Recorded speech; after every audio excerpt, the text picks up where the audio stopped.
welcome back to the Weekly Word. It's Erica here, and we're talking about squads again.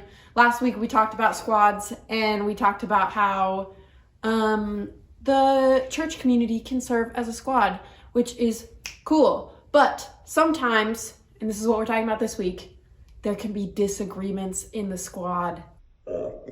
So I have a couple questions for you.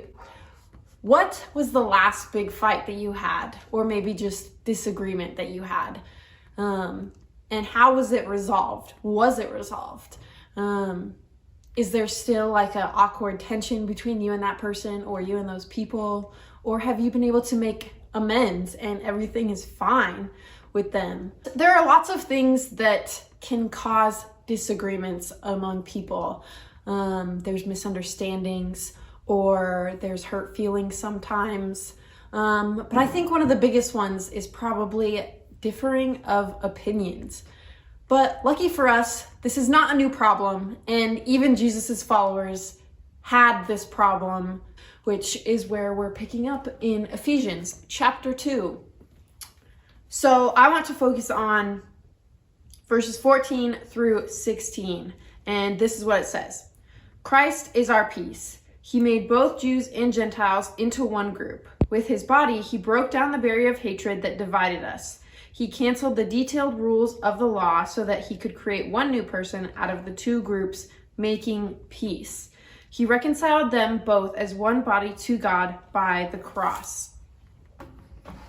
So as this text says, we are called to be peacemakers, and Christ is our perfect example of that. As Christ speaks and is peace in our lives, so we are called to speak and be peace into the lives of others. So how are you speaking peace in your squad today?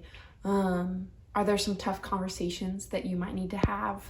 Or maybe you need to apologize for something that you did? And how are you speaking peace in today's world that just seems so divided about anything and everything?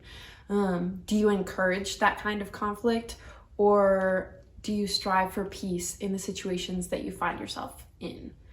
I encourage you to think about that this week and do your best to be peacemakers to the world.